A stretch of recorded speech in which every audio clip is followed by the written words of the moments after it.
Bismillahirrahmanirrahim. Assalamualaikum warahmatullahi wabarakatuh. Selamat bertemu kembali dengan saya Untung Juwanto. Hari ini kita akan membahas aset manajemen.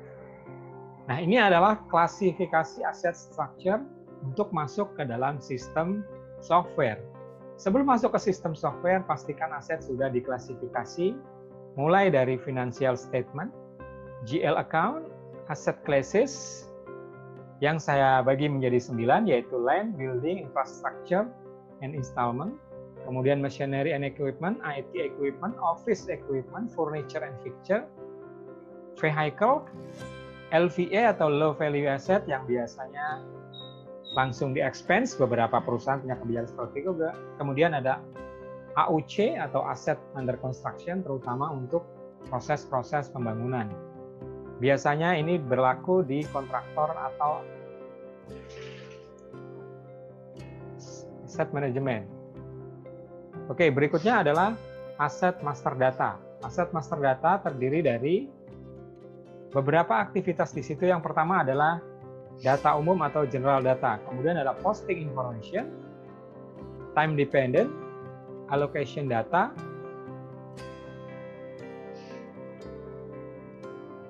real estate information, original data, dan insurance data, stats, specification, and valuation.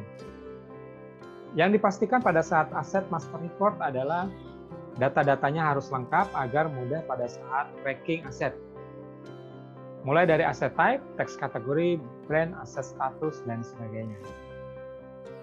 Termasuk adalah informasi vendor dan jenis-jenis asuransi apa saja yang dipakai untuk aset, karena ini berpengaruh terhadap useful life dan maintenance aset.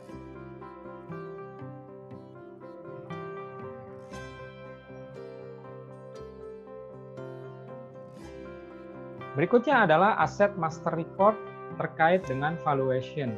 Pertama adalah depresiasi. Berapa lama aset itu akan didepresiasi, kita sudah masuk ke sistemnya ya. Kemudian yang kedua adalah useful life. Berapa lama diprediksi aset ini akan memiliki nilai pakai. Kemudian yang berikutnya adalah ordinary depreciation start. Kapan akan dimulai proses depresiasinya. Kemudian yang berikutnya adalah change over year, kemudian scrap value, kapan akan berakhir depresiasinya sehingga aset itu akan di-scrap. Yang terakhir adalah index, calculate annually atau otomatis pada saat penghitungan financial statement terkait dengan aset. Nah, ini adalah fixed asset master data, contoh dari penggunaan fixed asset by system.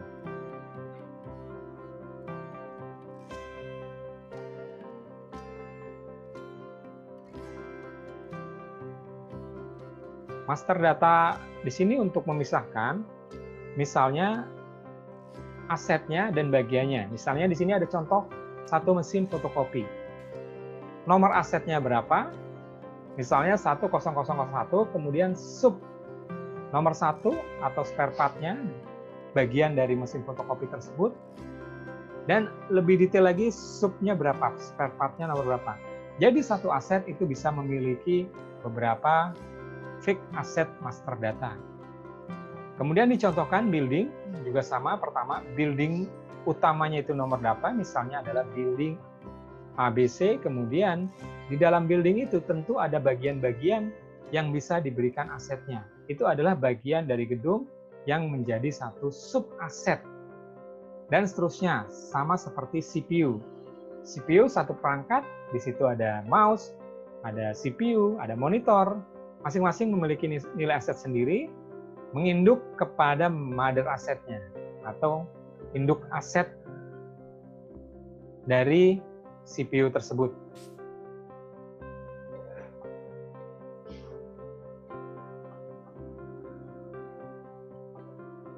Berikutnya adalah bagaimana melabel setelah kita buat tadi depresiasinya berapa lama, kemudian master datanya seperti apa, sub master datanya seperti apa, dibuatlah satu label aset.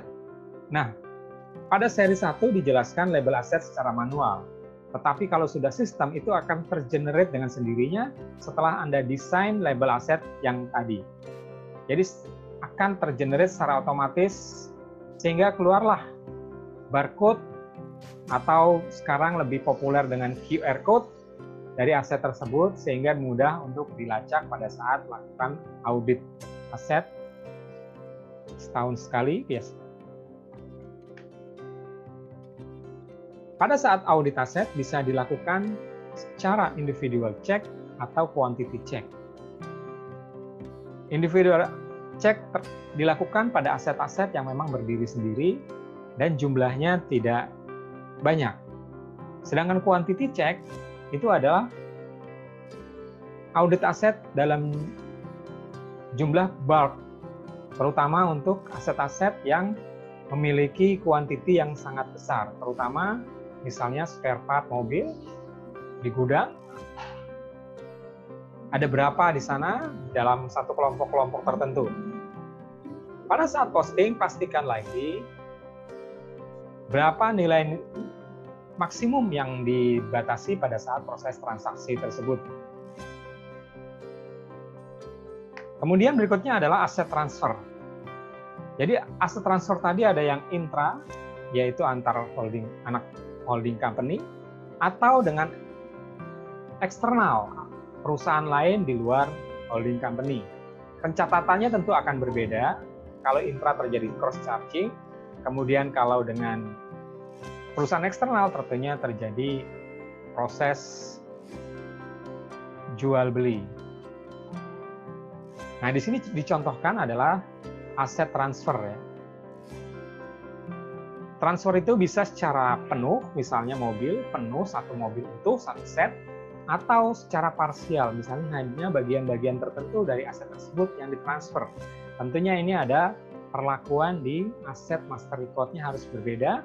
Apakah kalau keseluruhan berarti mother asetnya atau major asetnya, sedangkan kalau parsial berarti minor asetnya yang ditransfer.